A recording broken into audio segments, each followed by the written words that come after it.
Good morning, welcome to Being Teacher. आज हम लोग बात करेंगे भारत में शिक्षा से संबंधित प्रमुख कमेटीज़ और जो हैं आयोग उनके बारे में।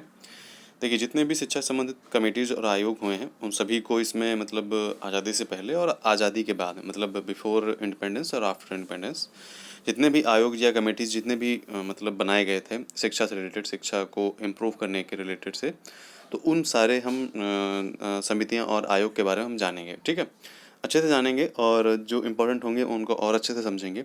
उससे पहले आपको ये बताना है कि जो कुछ लोग हैं जो कमेंट करते हैं कि सर आपका वीडियोस का फर्स्ट पार्ट या सेकंड पार्ट नहीं मिल रहा है, इस चैप्टर का, इस टॉपिक का, वो सॉरी इस पेपर का फर्स्ट पार्ट नहीं मिल रहा, मैराथन का सेकंड पार्ट नहीं मिल रहा। तो आप बीइंग जो टीचर है आप उसको सर्च करिए यूट्यूब पे, उसके बाद उस चैनल पे जाइए, वहाँ पे ऊपर देखिए होम दिया होगा, वीडियोस दिया होगा। ठीक है, तो वीडियोस पे टिक करिए, या फिर होम पे ही अगर आप हैं ना तो होम पे आप नीचे स्क्रॉल करिए तो नीचे दिया हुआ है पूरा जो प्लेलिस्ट है, उसमें सभी वीडियोस ऐड हैं। ठीक है, जो पॉपुलर वीडियोस हैं वो भी अपलोडेड हैं, मतलब जो जिसमें सबसे ज़्यादा जो देखे गए हैं, जिनका सब जो सबसे ज़्यादा देखे गए हैं।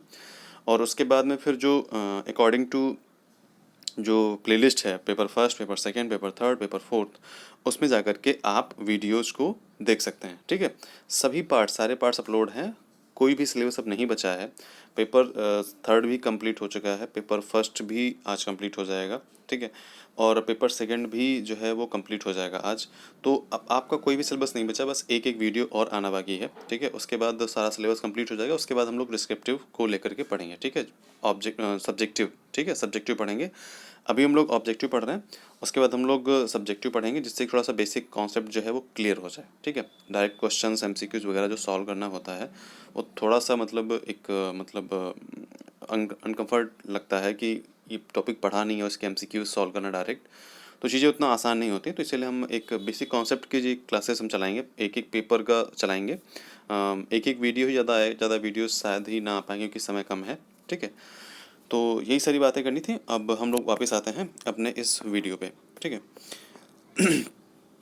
जैसा कि आपको पता भी होगा कि जो क्या बोलते हैं, 6 तारीख को जो पेपर था, ठीक है, फर्स्ट पेपर था, उसको 16 को कर दिया गया है। इसके आगे जो भी न्यूज़ आएंगी वो भी आपको अपडेट करी जाएंगी। ठीक है, आपको परेशान नहीं होना। तो आपका जो पेपर है वो सेकेंड अब होगा पहले। ठीक है, उसके बाद थर्ड, फोर्थ और 16 को फर्स्ट। ठीक है, तो आप लोग हैं अपने सेकेंड के हिसाब से तैयारी करिए, फर्स्ट जो है वो लास्ट में होगा।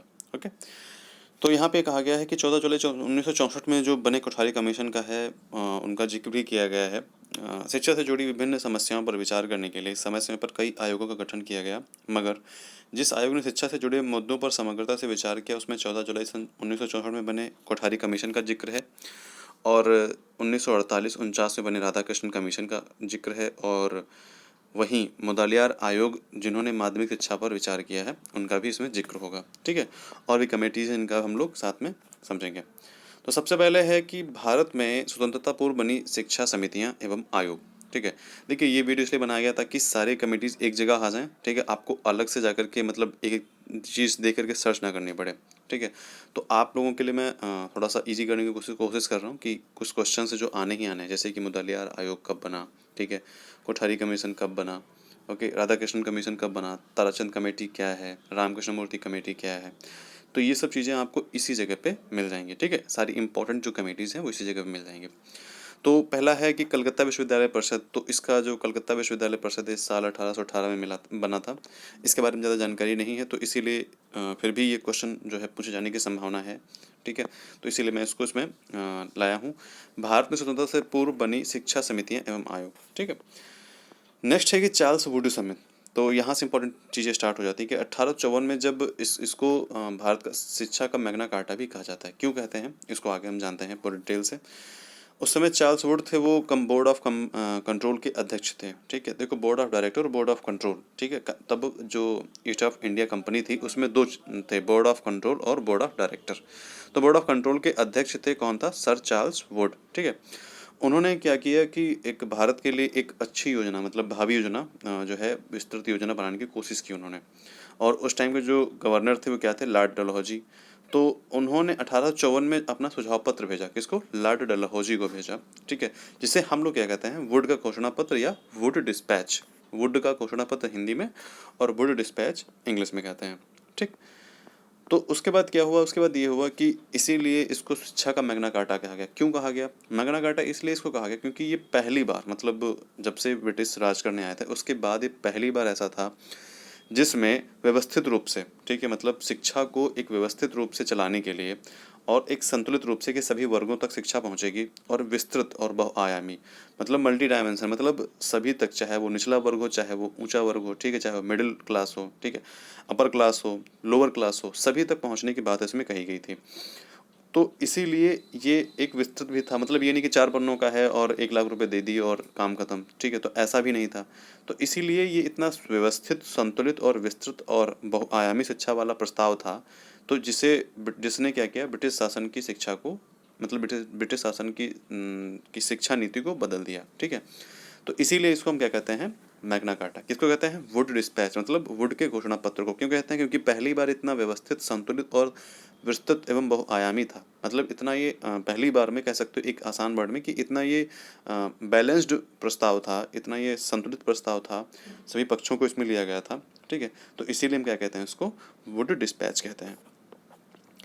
इसमें ये था, इसमें अब सुझाव क्या थे? सुझाव ये था कि इसमें 1857 में सुझाव के बाद में, मतलब काफ़ी हद तक जो सुझाव दिए गए थे वो लागू किए गए, ठीक है। जो वुड डिस्पैच में जो भी सुझाव दिए गए थे वो लागू किए गए। इन सुझाव में क्या था कि इसमें कलकत्ता में, बम्बई में, मद्रास में विश्वविद्यालय खोले गए, ठीक है, विश्वविद्यालय खोले गए, और कुछ समय बाद सभी प्रांतों में जो है शिक्षा विभाग का गठन भी हुआ, ठीक है। देखिए, जब एक निचले लेवल पे जब शिक्षा विभाग का गठन होगा तो वहाँ के जो भी कर्मचारी या अधिकारी होंगे वो उस लेवल का देखेंगे। तो इसीलिए शिक्षा विभाग का गठन जो होना था वो एक कह सकते हो एक अच्छा कदम था, ठीक है। उसके बाद क्या हो कि स्त्री शिक्षा के लिए जो है बेथुन स्कूल जो था, किसके लिए ये इम्पोर्टेंट हो जाएगा कि बेथुन बेथुन स्कूल क्यों स्थापित किया गया? उसमें होगा बालकों की शिक्षा के लिए, बालिकाओं की शिक्षा के लिए, ठीक है, या मतलब बालक बालिक दोनों को लिए, या फिर विश्वविद्यालय की, मतलब इस तरीके से ऑप्शन दिए गए होंगे। तो बेथुन स्कूल की स्थापना क्या थी, इसका मतलब क्या था, ये क्यों बेथुन स्कूल स्थापित किया गया था? तो ये क्वेश्चन यहाँ पे एक बन जाता है, इसको याद रखना है, ठीक। उसके बाद है कि चार्ल्स वुड द्वारा अनुमोदित विधियां लगभग 50 वर्षों तक प्रभावित रहीं, और इस प्रकार जो है वुड डिस्पैच जो है भारत की भावी शिक्षा की एक विकास हेतु तो क्रांतिकारी दस्तावेज साबित रहा। ये अब देखिए ये क्यों 15 ईयर्स तक ये चलता रहा, क्योंकि ये एक मतलब सभी को लेकर के इसमें ये जो वुड डिस्पैच था ये सभी को शिक्षा देने की बात इसमें कही जा रही थी, चाहे वो निचला वर्ग हो, चाहे वो कोई भी वर्ग हो, ठीक है। मतलब इसमें बहुआयामी था, तो इसीलिए इतना प्रभावी रहा, 50 वर्षों तक ये चला, ठीक है। नेक्स्ट है कि डब्ल्यू शिक्षा आयोग, हंटर शिक्षा आयोग कब आया था? 1882 और 1883 में, ठीक है। बालिकाओं के लिए सरल पाठ्यक्रम और निःशुल्क शिक्षा की व्यवस्था किसमें की गई थी, और हंटर आयोग के गठन के समय भारत का वायसराय कौन था? लॉर्ड रिपन था, ठीक है। अब इस बारे में हम देख लेते हैं। लॉर्ड रिपन ने क्या किया था? 3 जनवरी 1882 को भारतीय शिक्षा आयोग का गठन किया था। देखिए, लॉर्ड रिपन क्या था? वायसराय था, ठीक है। तो उसके उसके मतलब अंडर में क्या हुआ था कि हंटर शिक्षा आयोग का गठन हुआ था। रिपन ने क्या किया? रिपन ने एक परिषद के, मतलब जो परिषद के एक सदस्य सर विलियम हंटर जो थे उनकी अध्यक्षता में 20 लोगों का, मतलब 20 लोगों का एक आयोग बनाया था, जिसमें जो है 7 मेंबर्स जो थे वो क्या थे? भारतीय थे। जो 7 मेंबर थे वो भारतीय थे, और इसे ही क्या कहते हैं हम लोग? हंटर कमीशन या भारतीय शिक्षा आयोग। देखिए, इसमें एक सबसे बड़ी बात ये थी कि जब डब्ल्यू हंटर शिक्षा आयोग था, ये जो है बालिकाओं के लिए सरल पाठ्यक्रम और निःशुल्क शिक्षा की व्यवस्था हो, ऐसा मतलब सोचता था, ठीक है। 1883 में 600 पन्नों का जो है एक विस्तृत मतलब जो है दस्तावेज जो है या प्रतिवेदन जो है प्रस्तुत किया गया, ठीक है, जिसमें शिक्षा के लगभग सभी स्तरों व पक्षों को, मतलब उनमें जो महत्वपूर्ण जो चीज़ें थीं उनको उसमें डाला गया, ठीक है। तो इसीलिए इसको डब्ल्यू हंटर शिक्षा आयोग 1882-1883 जो है, इसमें बालिकाओं के लिए सरल पाठ्यक्रम और निःशुल्क शिक्षा की व्यवस्था की बात की गई, और इस समय जो वायसराय थे वो क्या थे? लॉर्ड रिपन, ठीक है, जिनके अंडर में ये शिक्षा आयोग गठित हुआ था। उसके बाद है सर थॉमस रैले आयोग। सर थॉमस रैले आयोग क्या है कि ये 1902 में गठित हुआ था, और इन्होंने क्या किया था कि 1904 में भारतीय विश्वविद्यालय अधिनियम पारित किया था। क्या था? भारतीय विश्वविद्यालय अधिनियम पारित किया था, ओके। नेक्स्ट आते हैं कि M.E. सैडलर आयोग। इंपॉर्टेंट आयोग है काफ़ी, मतलब इसके जो क्वेश्चंस आ सकते हैं तो इसको लेकर थोड़ा सा समझना है। एमई सैडलर आयोग, ये क्या आयोग है? देखिए स्कूली, इसमें क्या गया है, इसमें रिकमेंड किया गया था कि जो स्कूली शिक्षा है वो 12 वर्ष तक होनी चाहिए। मतलब पहले क्या था कि 8 क्लास तक था, या इस तरीके से चीज़ें सजेस्ट की गई थी, लेकिन इसमें कहा गया कि भाई जो स्कूली शिक्षा है उसको 12 वर्ष तक, मतलब 12 साल तक स्कूली शिक्षा करने का, एकेडमिक जो एजुकेशन है करने का सुझाव दिया गया। तो इसीलिए इसका गठन क्या हुआ, 1917 में इसका गठन हुआ। और कलकत्ता विश्वविद्यालय की समस्याओं के समाधान करने के लिए जो था, उसमें डॉक्टर एमई सैडलर के नेतृत्व में, उनकी लीडरशिप में, मतलब जो कलकत्ता विश्वविद्यालय की समस्याएं थी उनका अध्ययन करने की बातें कही गई। ठीक है, एमई सैडलर जो थे उन्होंने क्या किया था, कलकत्ता विश्वविद्यालय के समस्याओं के मतलब जो है सॉल्यूशन के लिए, ठीक है, उनके नेतृत्व में कलकत्ता विश्वविद्यालय के सॉल्यूशन के लिए ये नेतृत्व किया गया था। तो इस आयोग में जो एक आयोग गठन हुआ था उसमें कौन कौन थे, 2 भारतीय भी थे, डॉक्टर आशुतोष मुखर्जी और डॉक्टर जियाउद्दीन अहमद। ठीक है, तो ये जो सदस्य थे, देखिए अभी हम लोगों ने एक, जैसे कि अगर भारत की आज़ादी के बाद प्रथम वाइस चांसलर की बात की जाए, उपकुलपति की बात की जाए कलकत्ता विश्वविद्यालय की, तो वो क्या होंगे, डॉक्टर आशुतोष मुखर्जी होंगे। ठीक है, या अगर पहले भारतीय की अगर बात की जाए तो भी डॉक्टर आशुतोष मुखर्जी होंगे। उसके बाद अगर जो भी मेंबर, पहली बार तो ये पूछा जाता है कि मतलब जब कलकत्ता विश्वविद्यालय था तो उस टाइम के टाइम नहीं पूछा जाएगा कि कौन था, लेकिन जब कलकत्ता विश्वविद्यालय, ये पूछा जाएगा कि जब भारत आज़ाद हो गया था उसके बाद में जो प्रथम उपकुलपति थे कलकत्ता विश्वविद्यालय के, वो कौन थे। तो यहाँ पे हम आंसर लगा सकते हैं डॉक्टर आशुतोष मुखर्जी। ओके, तो ये सदस्य थे, उन्होंने क्या किया था कि कलकत्ता विश्वविद्यालय के साथ में माध्यमिक स्नातकोत्तरीय शिक्षा पर भी अपना मत व्यक्त किया था। उन्होंने कलकत्ता विश्वविद्यालय के साथ साथ में इन्होंने जो माध्यमिक सेकेंडरी एजुकेशन था, जो उस पर भी इन्होंने क्या किया था, जो अपना मतलब मत व्यक्त किया था, अपने सजेशंस दिए थे। नेक्स्ट है कि सर फिलिप हर्टॉग समिति। ठीक है, सर फिलिप हर्टॉग समिति, यहाँ पे हर्टॉग समिति है, और मतलब यहाँ पे तो ठीक है, वो हो जाता है, मिस्टेक हो जाती है।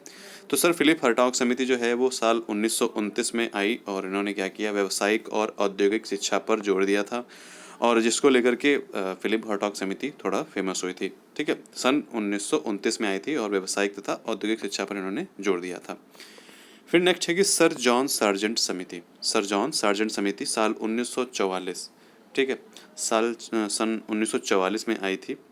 ये तो आई थिंक जो है ये 1944 में आई थी, और इन्होंने क्या किया था, सन 6 से 11 साल की उम्र तक के बच्चों को निःशुल्क एवं अनिवार्य शिक्षा की बात की थी। इन्होंने क्या किया, 6 से 11 वर्ष तक के बच्चों के लिए निःशुल्क एवं अनिवार्य शिक्षा की बात कही थी। तो इन्होंने क्या किया था कि भारतीय स्वतंत्रता से पहले 1944 में एक ब्रिटिश सरकार द्वारा तैयार की गई एक योजना थी, ठीक है, जिसको मतलब एक योजना प्रस्तावित थी, जिसमें ये इनका उद्देश्य था कि 40 सालों के अंतर्गत 1984 तक, ठीक है, 1944 में लाए थे, तो 1984 तक भारत को पूर्ण साक्षर देश बनाना था। ठीक है, इनका यह मानना था कि भाई पूर्ण साक्षर देश हम 40 सालों में हमको बनाना है, तो इन्होंने ऐसा ये प्रस्ताव लेकर के आए थे। तो ये चीज़ इंपॉर्टेंट हो जाती है कि जो सर जॉन सार्जेंट समिति की जो प्रस्ताव है वो कितने सालों तक के लिए मतलब लाया गया था, तो क्या था, 40 वर्षों के अंतर, 40 सालों तक के लिए। ठीक है, क्यों, भारत को पूर्ण साक्षर बनाने के लिए। अब हम आते हैं कि भारत की जो स्वतंत्रता हुई थी, आज़ादी हुई थी, इंडिपेंडेंस होता, उसके बाद में जो शिक्षा समितियां हैं और आयोग हैं, उनको लेकर के हम आगे समझेंगे। ठीक है, देखिए डॉक्टर राधा कृष्णन आयोग सन 1948-49, डॉक्टर राधा कृष्णन आयोग सन 1948 और 49। हालांकि इन्होंने विश्वविद्यालय अनुदान आयोग की स्थापना की थी, ठीक है, लेकिन इसके अलावा भी इन्होंने और भी चीज़ें की थी। इन्होंने सबसे पहले जो है, देखिए आपको कन्फ्यूजन होगा बट ये सही है, आप गूगल पे चेक कर सकते हो, किताबों में देख सकते हो कि सबसे पहले जो 3 लैंग्वेज फार्मूला था, ठीक है, त्रिस्तरीय भाषा, इन्होंने सजेस्ट किया था कि भाई जो थ्री लैंग्वेज, जो 3 टियर लैंग्वेज है वो आप मतलब फॉलो करो। ठीक है, एक क्या थी, लोकल भाषा, जो कि जहाँ पे आप रह रहा है स्टूडेंट, जो विद्यार्थी है, दूसरा इंग्लिश, और तीसरा हिंदी। ठीक है, तो मतलब वही पहले और दूसरे इंग्लिश थे, और तीसरा जो क्या था, लोकल लैंग्वेज था। ठीक है, तो इन्होंने त्रिस्तरीय जो है लैंग्वेज की बात। तो अब मुदलियार शिक्षा आयोग दूसरे नंबर पे है, सन 1952-53। ठीक है, इसे माध्यमिक शिक्षा आयोग भी कहा जाता है। देखिए माध्यमिक शिक्षा की जो शुरुआत है वो मतलब एक कह सकते हो कि जो आधुनिक युग की देन है, मतलब आधुनिक जो मॉडर्न जो युग चल रहा है उसकी देन है। ठीक है, देखिए, सबसे पहले क्या होता था कि जो वैदिक शिक्षा थी वो बेसिकली 2 चीज़ों पे आधारित थे। 2 मतलब उसमें 2 पार्ट थे। वो 2 लेवल पे था। जैसे कि पहला लेवल क्या था, प्राथमिक लेवल, ठीक है? दूसरा क्या था, हायर लेवल। बट जो मिडिल लेवल था, मतलब सेकेंडरी लेवल जो था, वो इसमें नहीं था, ठीक है? तो फिर उसके बाद क्या, जो यूरोपीय जो मिशनरीज़ आते थे, जो मिशनरीज़ थे, उन्होंने क्या किया, उन्होंने इस माध्यमिक शिक्षा आयोग का जो मतलब एक तरीके से कह सकते हो कि सूत्रपात किया, मतलब एक तरीके से इस माध्यमिक शिक्षा को लाने का उन्होंने प्रयास किया, ठीक? तो उसके बाद क्या हुआ कि 18वीं 18th सेंचुरी जो थी, 18वीं सदी में क्या हुआ, कुछ स्कूल्स जो हैं वो मतलब स्थापित हुए, कुछ स्कूल्स बनाए गए, किसके लिए, माध्यमिक शिक्षा आयोग के लिए, ठीक है? तो उन्हीं को देखते देखते क्या हुआ कि 19वीं सेंचुरी मतलब 19th सेंचुरी में भी जो है माध्यमिक शिक्षा आयोग पर मतलब माध्यमिक शिक्षा पर बात चलने लगी, ठीक? फिर आज़ादी से पहले भी, जैसे कि जब आज़ादी हुई उससे पहले भी 1882 में जो है हंटर शिक्षा आयोग, ठीक है, हंटर आयोग जो है वो माध्यमिक शिक्षा के विषय में ही डिस्कस मतलब बनाया गया था, ठीक है?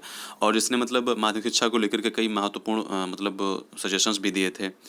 उसके बाद क्या हुआ कि 1919 में सैडलर आयोग से सैडलर शिक्षा आयोग का गठन हुआ, और जिन्होंने क्या किया था कि माध्यमिक शिक्षा के प्रारूप में परिवर्तन लाने की बात कही थी, ठीक है? उनके जो प्रारूप थे उनके परिवर्तन लाने की भी बात कही थी। उसी को ध्यान में रखते हुए धीरे धीरे आगे जो गवर्नमेंट हमारी बनी, तो उन्होंने क्या किया कि मद्रास जो विश्वविद्यालय थे, मद्रास विश्वविद्यालय, उसके कुलपति थे, ठीक है? उसके कुलपति, उनका पूरा नाम क्या था मुदलियार जी का, डॉक्टर लक्ष्मण स्वामी मुदलियार। उनकी अध्यक्षता में क्या किया, माध्यमिक शिक्षा आयोग का मतलब गठन किया, ठीक है? इसमें जो थे टोटल 9 लोग थे, मतलब 9 मेंबर्स थे।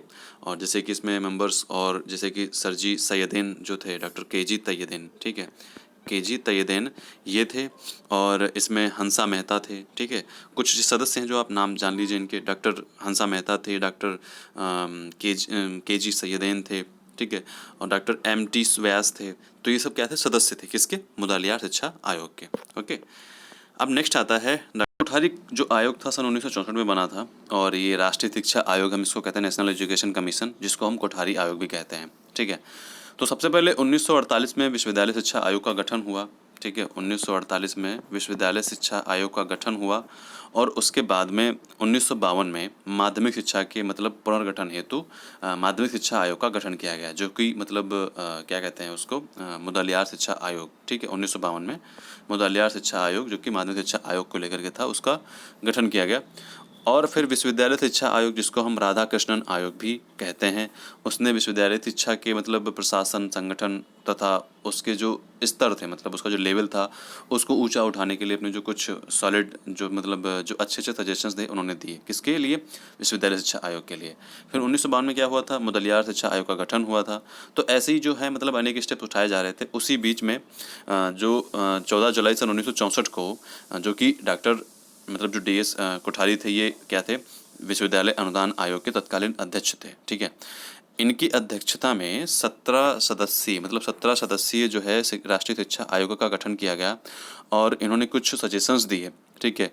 कि मतलब इसी के आधार पर एक शिक्षा आयोग बना, 1964 और 66 शिक्षा आयोग, मतलब शिक्षा आयोग जिसको हम कहते हैं, 1964 और 66 जो है शिक्षा आयोग बना, 64 और 66 शिक्षा आयोग बना, जिसको हम कोठारी कमीशन या राष्ट्रीय शिक्षा आयोग कहते हैं, ठीक है?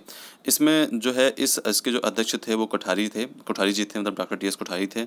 और इसमें टोटल 14 सदस्य थे, जिसमें 5 जो थे वो विदेशी शिक्षा विशेषज्ञ भी शामिल थे, ठीक है? तो इसमें विदेशी शिक्षा 5 जो थे विदेशी शिक्षा विशेषज्ञ शामिल थे, इसमें डॉक्टर DS कोठारी समिति में। तो क्या थे सन 1964 में बना था, ठीक है? सामाजिक और उत्तरदायित्व नैतिक शिक्षा पर इन्होंने ध्यान दिया था। नेक्स्ट है कि राष्ट्रीय शिक्षा नीति पर पुनर्विचार 1990, ठीक है? मतलब राष्ट्रीय शिक्षा नीति जो पुनर्विचार आई थी 1990, जिसको 1992 मतलब जिस इसमें क्या हुआ था, राममूर्ति समिति के द्वारा ये लाई गई थी, ठीक है? राममूर्ति समिति जो है इसमें इनका काफ़ी सहयोग था। तो इसमें क्या किया था कि एक सजग एवं मानवतावादी समाज के लिए शिक्षा का इस्तेमाल, और इसलिए हम इसको राममूर्ति समिति भी कहते हैं। क्यों कहते हैं? सन 1990 में भारत सरकार द्वारा भारतीय शिक्षा नीति में सुधार के लिए एक आचार्य राममूर्ति की समिति जो बनाई गई थी, वो राममूर्ति अध्यक्षता जी की उसमें अंडर में बनाई गई थी, ठीक है? और इसका उद्देश्य क्या था? इसका उद्देश्य था कि सामान्य स्कूल प्रणाली, कार्य हेतु व्यक्तियों का सशक्तिकरण, स्कूली विश्व एवं कार्य स्थल में संबंध स्थापित करना। मतलब ये था कि जो एक तरीके से नॉर्मलाइजेशन स्टार्ट करना, मतलब जो है सामान्य स्कूल प्रणाली हो, ठीक है, कार्य हेतु व्यक्तियों का सशक्तिकरण हो, मतलब इसमें स्किल डेवलपमेंट हो, ठीक है। उसके बाद जो विश्व एवं जो कार्यस्थल में संबंध स्थापित करना, मतलब सभी के बीच में जो स्कूल है और जो जहाँ पे काम करते हैं उसके बीच में एक संबंध स्थापित करना, परीक्षा में सुधार करना, ठीक है, अच्छे से एग्जाम्स मतलब करवाना, ठीक है, मातृभाषा को स्थान देना, इस तरह की शिक्षा में मतलब इम्प्रूवमेंट करना, धार्मिक अंतरों को कम करना, ठीक है, मतलब धार्मिक अंतरों को कम करना और जो साइंटिफिक चीज़ें हैं उनको ज़्यादा बढ़ाना। फिर है इन्हीं सब चीज़ों को उन्होंने एक बेसिक स्ट्रक्चर को लेकर के, इन्हीं बेसिक स्ट्रक्चर को लेकर के उन्होंने अच्छे सुझाव दिए। फिर क्या हुआ कि 1990 में जो राममूर्ति कमेटी जो थी, इन्होंने क्या किया था कि एक एकल अभियान के लिए दिशा निर्देश बनाने का और उसको स्थापित करने में भी महत्वपूर्ण भूमिका निभाई थी। एक एकल विद्यालय अभियान अभियान जो थे वो लागू हुआ था 1990 में, ठीक है। इसके लिए इनको क्या किया था, 2017 में गांधी शांति पुरस्कार से सम्मानित भी किया गया था, ठीक है। एकल विश्वविद्यालय जो अभियान था उसके लिए इनको 2017 में गांधी शांति पुरस्कार से सम्मानित भी किया गया था। नेक्स्ट है कि राष्ट्रीय शिक्षा आयोग 1986, राष्ट्रीय शिक्षा आयोग 1986 जो है उसके अनुसार क्या कहता है कि मतलब ये शिक्षा जो आयोग है ये मतलब कह सकते हो कि एक अच्छी शिक्षा, मतलब अभी तक की भारत की आज़ादी के बाद सबसे एक अच्छी नीति थी, शिक्षा नीति 1986। तो इसको हम समझते हैं। देखिए इसके अनुसार क्या था कि सभी को शिक्षा में समान अवसर प्रदान करने की बात की गई थी। शिक्षा प्रदान करने के माध्यम जो है वो मातृभाषा और क्षेत्रीय भाषा को बनाया गया था। शिक्षा जो थी उसको प्राथमिक शिक्षा और उच्च माध्यमिक शिक्षा तथा माध्यमिक शिक्षा एवं उच्च माध्यमिक शिक्षा एवं उच्च शिक्षा में विभाजित किया गया था। प्राथमिक शिक्षा, उच्च प्राथमिक शिक्षा, माध्यमिक शिक्षा, उच्च माध्यमिक शिक्षा और उच्च शिक्षा में डिवाइड किया गया था, किसको, राष्ट्रीय शिक्षा नीति 1986 को, ठीक है। और इसमें अप्लाई कर दिया गया था 10+2+3 जो कि आज खत्म हो जाएगा जब भारतीय शिक्षा नीति 2020 लागू होगी, ठीक है। तो 10+2+3 जो था वो क्या था, राष्ट्रीय शिक्षा नीति 1986 के द्वारा दी गई थी, ठीक है। नेक्स्ट है कि एमबी बुच समिति, ये 1989 में थी। एमबी बुच समिति ये क्या थी, दूरस्थ शिक्षा माध्यम मतलब डिस्टेंस एजुकेशन पे बनी पहली शिक्षा समिति थी। तो अगर क्वेश्चन आ जाए कि कि डिस्टेंस एजुकेशन पे बनी पहली शिक्षा समिति कौन है, तो एमबी बुच समिति जो है 1989 ये डिस्टेंस एजुकेशन पे बनी पहली शिक्षा समिति है। नेक्स्ट है कि जी राम रेड्डी समिति जो है ये कब बनी थी, इसका क्या उद्देश्य था, तो साल 1992 मतलब जो था तब बनी थी और दूरस्थ शिक्षा केंद्रीय परामर्श समिति थी एक, ठीक है, मतलब डिस्टेंस एजुकेशन पे सजेशंस देने वाली ये समिति थी, ठीक है। नेक्स्ट है कि प्रोफेसर यशपाल समिति जो है 1992 में बनी थी। इन्होंने क्या कहा था कि बोझ मुक्ति शिक्षा की संकल्पना की बात की थी, मतलब जो भर भर के किताबें लेके जाना और पढ़ना, इसको मतलब बोझ मुक्ति शिक्षा मतलब जो लोड जैसे कि बैग लोड जो है, मतलब जो किताबें ज़्यादा लेकर के जाना पढ़ना होता था उससे शिक्षा की मुक्ति की उन्होंने बात कही, ठीक है, कि मतलब एक अच्छी क्वालिटी एजुकेशन पढ़िए, ठीक है, क्वांटिटेटिव एजुकेशन ना पढ़िए। तो इसलिए मतलब इन्होंने एक तरीके से ये एक कह सकते हो कि एक बात कही थी। नेक्स्ट है कि रामलाल पारेख समिति 1993, इन्होंने बीएड पत्राचार समिति है ये, रामलाल पारेख समिति क्या है 1993 में बनी थी और ये बीएड पत्राचार समिति है। पत्राचार क्या होता है, एक तरीके से डिस्टेंस एजुकेशन हम ही कहते हैं, मतलब जैसे कि देखो नेक्स्ट है क्या है, प्रोफेसर खेरमा लिंगदोह समिति, पत्राचार बीएड अवधि 14 माह तय की गई, ठीक है। तो और फिर नेक्स्ट है कि प्रोफेसर आर टकवाले समिति साल 1995 सेवारत अध्यापकों हेतु पत्राचार से बीएड। तो जो प्रोफेसर आर टकवाले समिति थी साल 1995 में सेवारत अध्यापकों हेतु पत्राचार से बीएड, इनका मतलब देखो अब ये पत्राचार बीएड का हम पूरा समझते हैं एक साथ में। बीएड पत्राचार क्या है, मतलब डिस्टेंस एजुकेशन से आप बीएड करना, ठीक है। नेक्स्ट है कि राष्ट्रीय ज्ञान आयोग 2005, राष्ट्रीय ज्ञान आयोग 2005 जो है वो ज्ञान आधारित समाज की संकल्पना व प्राथमिक स्तर से अंग्रेजी माध्यम में शिक्षा अनिवार्य करने की सिफारिश थी। राष्ट्रीय ज्ञान आयोग 2005 क्या है कि ज्ञान आधारित समाज की संकल्पना व प्राथमिक स्तर से अंग्रेजी माध्यम में शिक्षा को अनिवार्य करने की सिफारिश की गई, ठीक है। तो राष्ट्रीय ज्ञान आयोग 2005 क्या था, अंग्रेजी माध्यम में शिक्षा को अनिवार्य करने की सिफारिश की गई प्राथमिक स्तर से, ओके। नेक्स्ट था जस्टिस जेएस वर्मा समिति साल 2012, जस्टिस जेएस वर्मा समिति साल 2012, जिसमें शिक्षकों की क्षमता की समय समय पर जांच करने की बात कही गई। उन्होंने कहा कि भाई देखिए शिक्षक जब ज्वाइनिंग करते हैं तब उनका जो लेवल होता है पढ़ाई कराने का वो एक अलग होता है, ठीक है। उसके बाद इसीलिए उन्होंने क्या किया कि भाई ऐसा है कि 2012 में इनकी कमेटी आई थी, ये पूछ सकते हैं। तो जस्टिस जेएस वर्मा की समिति जिन्होंने क्या किया था कि शिक्षकों की क्षमता मतलब जो उनकी क्वालिटी है, मतलब जो उनको आता है नॉलेज, उसकी जो है समय समय पर जांच की जाए। किस कमेटी ने कहा था? जस्टिस JS वर्मा कमेटी ने। नेक्स्ट है कि राष्ट्रीय शिक्षा नीति 2017। राष्ट्रीय शिक्षा नीति 2017 का जो मसौदा तैयार करने के लिए प्रख्यात अंतरिक्ष वैज्ञानिक एवं पद्म विभूषण डॉक्टर K. कस्तूरी रंजन की अध्यक्षता में 9 सदस्यीय समिति का गठन हुआ था। मतलब जो राष्ट्रीय शिक्षा नीति 2017 था उसमें उसका जो मतलब एक तरीके से जो प्रोफार्मा तैयार करने के लिए जो प्रख्यात अंतरिक्ष वैज्ञानिक और पद्म विभूषण जो थे वैज्ञानिक जी थे, वो डॉक्टर K. कस्तूरी रंजन की अध्यक्षता में 9 सदस्यीय समिति का गठन किया गया था। ओके, नेक्स्ट है कि 34 साल के बाद में 1986 जो शिक्षा नीति आई थी, इसमें 10+2+3 दिया गया था। उसके बाद में अब एक नई शिक्षा नीति लाई जा रही है, राष्ट्रीय शिक्षा नीति 2020। ठीक है, इनकी जो अध्यक्षता है वो कस्तूरी रंजन समिति के माध्यम से हुई है। मतलब कस्तूरी रंजन जी ने क्या किया था, इनकी अध्यक्षता की है और इसका मसौदा तैयार किया है। ठीक है, तो नई शिक्षा नीति 2020 में क्या है, इसका जो लक्ष्य है वो है कि 2030 तक 3 से 18 आयु वर्ष तक के प्रत्येक बच्चे को गुणवत्तापूर्ण शिक्षा प्रदान करना। क्या है लक्ष्य इनका? 3 से 18 आयु वर्ग के प्रत्येक बच्चे को गुणवत्तापूर्ण शिक्षा प्रदान करना। ओके, नेक्स्ट है कि अब इनका मोटिव क्या है, 2020 की शिक्षा नीति है।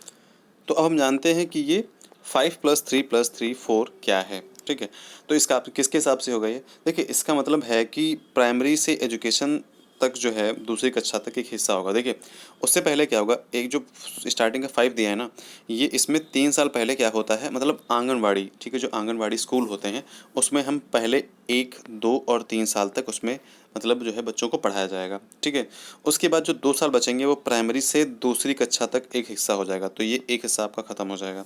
उसके बाद फिर तीसरी से 5वीं तक जो है, तीसरी से 5वीं तक दूसरा हिस्सा हो जाएगा। ठीक, मतलब ये फिर 6ठी से 8वीं तक तीसरा हिस्सा हो जाएगा, मतलब ये। फिर नेक्स्ट है कि 9वीं से 12वीं तक आखिरी हिस्सा हो जाएगा, तो ये 4 वाला भी इसमें हो जाएगा। तो इस तरीके से ये जो अब एक जो 5+3+3 4 का जो ये एक टेबल बना है, ठीक है, जो शेड्यूल बनाया गया है, तो इसका मतलब ये था। ठीक है, तो हमारा आज जो हमने है क्या डिस्कस किया, हमने सारे जो इम्पोर्टेंट जो भी कमेटीज़ थे, जो भी आयोग बने थे, ठीक है, उन सभी को हमने डिस्कस किया है।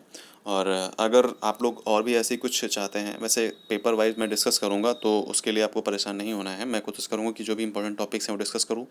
बट अगर उसके अलावा भी अगर आपको कुछ अगर आप चाहते हैं कि ये भी डिस्कस किया जाए, ये भी छूट रहा है, तो आप नीचे कमेंट करके बता सकते हैं, जिससे कि आपको भी वो प्रोवाइड करने की कोशिश की जाएगी। और फिर हमारा जो फर्स्ट पेपर है, सेकंड पेपर है, आज कंप्लीट हो जाएगा। आप बिल्कुल परेशान मत होइए। ठीक है, तो चलिए मिलते हैं नेक्स्ट वीडियो में। अपना ध्यान रखिएगा और हंसते रहिए, मुस्कुराते रहिए एकदम से। ठीक है, बाय।